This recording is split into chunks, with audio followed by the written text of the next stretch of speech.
got a bit of a story heating up right now where there may be a possible leak that's actually doing these leaks and stuff with, Nelson Peltz as well as Woke Disney and Bob Iger with the upcoming shareholder votes. So welcome back to Views with Hughes. Jennifer News. This is Jerome Hughes, and today's story, there may be someone actually leaking these different updates and stuff, and you'll be surprised with the different results. So let's go ahead and get right into it. So I did report to you all a couple of days ago about, Nelson Peltz being in the lead, and as well as, showing you the article from Wall Street Journal about how, like last on Tuesday, it turned out that 22% of the woke Disney's shares have been voted on. Okay. Now, from what I hear, is that Nelson Peltz was getting more votes than woke Disney's own Maria Elena Lagomasino. Jay Rizzullo, who's another guy trying to get in, wasn't doing so hot with the shareholders on the other hand. And woke Disney's spokesperson was pretty upset about the vote numbers getting out early, calling it a big no-no for trying to mess with the voting. Okay. Now, remember what we talked about, and I did agree with that. Leaking the vote counts early just isn't a good thing to do. But then a bunch of people jumped to the conclusion that this leak must have been on purpose to give Nelson Peltz a leg up. Now, that particular theory just doesn't really hold up, though, at least for me. But for one, it could have worked, the other way around, getting Bob Iger fans to hurry up and vote instead of just leaving their votes just sitting around, which some people do. All right, so getting a bit deeper into here, try to picture this. It's the eve of Woke Disney's big annual meeting for all the folks who own a piece of the company, and it's a Tuesday, April 2nd. Now, in the lead up to the meeting itself, we got some major updates on who's winning the popularity contest among shareholders. Now, you got these big heavyweight investors, right? Like Blackrock and Rowe Price, as well as Vanguard, are in big deals in the money world. And there's a big buzz that Vanguard might be joining the party too. And they've all decided to back Bob Iger, throwing a hefty chunk of woke Disney stock that we're talking about, like around 8% behind the team. And it's not just any kind of chump change number. In these standards, 8% is not a little bit of money. It's a major move. Okay. But here's where the plot actually thickens. Now, despite all the drama and strategy, woke Disney has managed to pull ahead of this tug of war against Nelson Peltz and crew at Trian Partners. Now, according to different insiders, more than half of all the votes are now rooting for woke Disney. Now, this is where it gets juicy because unlike last time when leaks about early voting got everyone hot and bothered, this time around, woke Disney's lips are sealed. Interesting. Now that they're saying, there's reports out there saying that Bob Iger and his board are in the lead and stuff. We don't have any kind of unnamed spokesperson, but it was talked about like somebody leaking out there and stuff. When Nelson Peltz was, in the lead, and then all of a sudden the spokesperson actually was all hot and bothered. I mean, by as much. But like I said, no unnamed spokesperson coming out to wag a finger at the leak, which is odd, right? The silence actually leaves us scratching our heads. It's like watching a detective show and trying to figure out who the informant is. But the big question is that's on everyone's mind: who let the cat out the bag the first time? And is the same person who grew behind the curtain again stirring the pot? It's a bit of mystery, adding another layer to this corporate showdown. Who knew a shareholders meeting could be like a big surprise thriller? So Bill Ackman, the CEO of Pershing Group, who's a super rich billionaire, deals with a lot of money and stuff on Wall Street, just dropped a message online and last night, and it's something we should all listen to. Now, he's talking about the news surrounding woke Disney is ahead in this big voting battle with Nelson Peltz, and thanks to some vote counts getting out early. So here's what he had posted on X. He says, There's been a few recent articles in the press about Disney winning its proxy contest with Nelson Peltz based on early election returns that have been leaked to the media. We don't have an investment in Disney, but I thought it useful to point out the inappropriateness of these leaks to the press. Only the company and its advisors have access to how shareholders have voted before the day of the annual meeting. My understanding is that it is illegal to release the outcome of the vote prior to it being finalized, as it has the effect of manipulating the outcome. Now here, the company and or its advisors have leaked that Disney is winning the contest. It's really inappropriate that they have done so. And how does one know that if it is Disney and or its advisors that are in the source of the leak?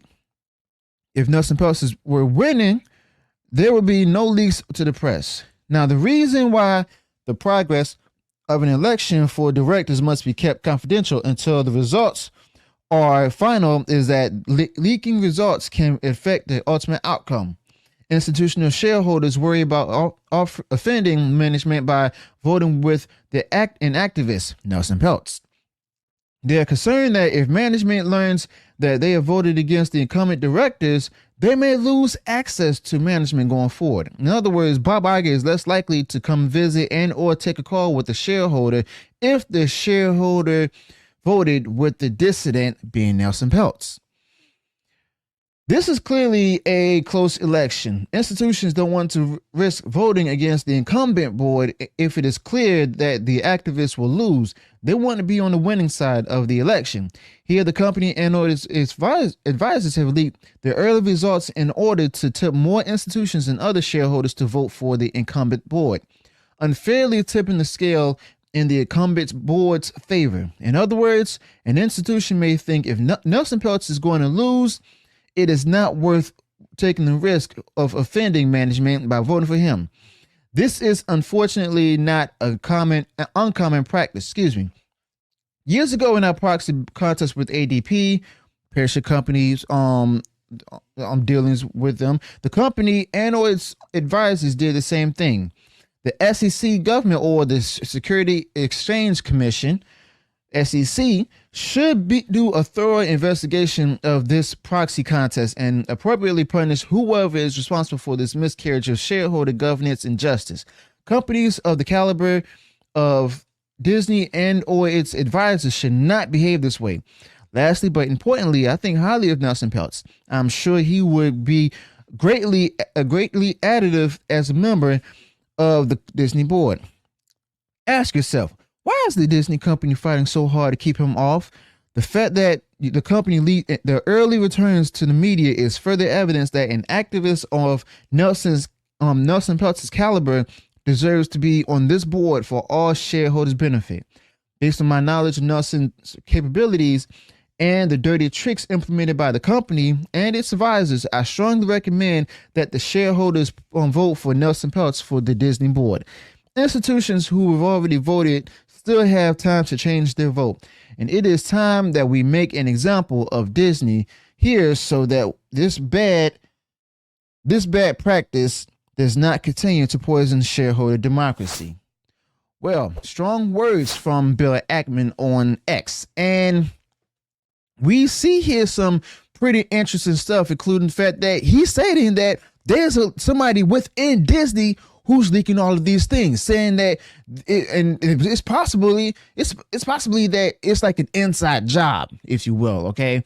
Now, Bill Ackman says he's not putting his money in woke Disney, but he couldn't help but call out how shady it is to leak those vote counts to the news. And basically, only woke Disney and the folks they hired to help count votes should know what's going on with the votes before the big meeting where they announce the winner. And he thinks that letting that info slip out before everything's official isn't just wrong. It might even be against the law because it messes with the fairness of the voting process itself. And according to him, woke Disney or the people working for the woke Disney company let it slip that they're in the lead, which really shouldn't have happened. Okay. And Bill Ackman's asking, how do we know woke Disney or its advisors let the secret out? Where he figures that if Nelson Peltz was in the lead, we wouldn't hear a peep. Okay, keeping who's winning a secret until the end is crucial, because if the word gets out early, it can mess with the final result. And big time investors like Blackrock and Vanguard often get scary and jittery about the taking off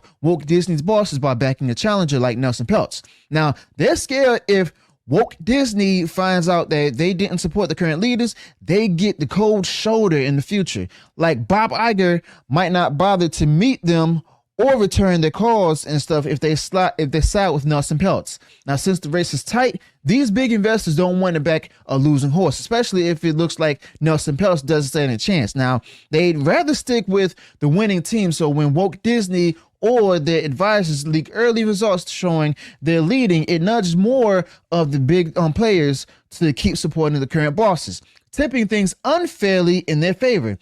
Now, they think if Nelson Peltz isn't likely to win, why bother making woke Disney mad by voting for him? Now, sadly, this tactic isn't new, as Bill Ackman did point out. Now, a while back, he did. Bill Ackman also mentioned a big vote off that he had with his part of Pershing, the company he's the CEO of, that he was in charge of dealing with ADP, and they saw the company and its advice givers were pulling the same sneaky moves. All right. Now, the big watchdog for like the SEC really, he stated that they should really need to look into this and stuff. And let me know in the comments below if you think that they are actually going to look into it. They should look into it. But he's saying that they should look into this whole woke Disney voting mess and give it a proper telling off to whoever messed up with the fairness and the righteousness of how shareholders get to have their say. Now, big name companies like woke Disney and their helpers shouldn't be acting this shady. And talking about Nelson Peltz, Bill Ackman really think that this guy has a lot to offer, if he gets the seat at woke Disney's table. Now, remember, Nelson Peltz is not looking to become CEO of the company. Okay, we're going to put that out right there. He's not looking to become CEO of the company. And why is the company so bent on keeping Nelson Peltz out? The leak about the early votes to the news on folks just shows more reason why someone like Nelson Peltz, who is ready to shake things up, should definitely be in there fighting for what's good for all of us holding shares. Okay. And Bill Ackman is one of them saying that. And from what Bill Ackman knows about what Nelson Peltz can do and the underhanded tactics used by woke Disney and their consultants, he's all for telling shareholders to throw their support behind Nelson Peltz for the woke Disney board, even if you've already voted. Okay. He's saying that even if you've already voted, there's still a chance to change the vote. And Bill Ackman is saying that it's about time that we show woke Disney that we're not okay with these bad moves messing with up the fair play, and how they as shareholders get to make the decisions. Okay, so he want this kind of nonsense to not ruin the way things should work. Okay, but that's a big interesting point, because Bill Ackman is sharing the same sentiment as the customers of Disney and stuff, but from a shareholder's point. Okay, him as well as a lot of other people put a lot of money into the company itself, and they're seeing that they haven't been making any profits lately. Okay, because of the fact that woke Disney has been failing with the different Marvel brands, as well as the Star Wars brand, and even Pixar with the box office flop, as well as the failures on the Disney Plus streaming platform. All right, and shareholders who are also the common people and stuff who've invested into the company itself, they are sick and tired of not seeing profits either. The profits that they've been seeing in recent years are like what 3 or 5 cents on average or so. I could be wrong. Let me know in the comments below. But yeah, this is getting interesting. And with today's shareholder meeting and everything, things are gonna get heat up, and I can't wait to see who's going to win. And I'm hoping that Nelson Peltz will win, because Disney's got to change. All right. And everyone's calling me, saying that I'm not really agenda free and stuff. I don't put out there agenda free news and stuff. Well, guess what? If it's anything that show any kind of remote political bias, whether it's on the right or even on the left, in this case, Disney being woke, I'm going to talk about it. I'm going to speak out against it. Why? Because I want my entertainment to be apolitical. All right. If I want to get anything political, I might as well just watch a documentary. Okay. So let me know your thoughts about this in the comments below. Also, be sure to include any additional thoughts you might have on this particular topic. If you enjoy what I shared in this video, go ahead, smash the like button, share far wide across social media. And if you haven't done so already, you enjoyed all the content I put out there, go ahead, subscribe to the channel, click the bell notification so that way you're notified of future uploads and updates. Until then, peace.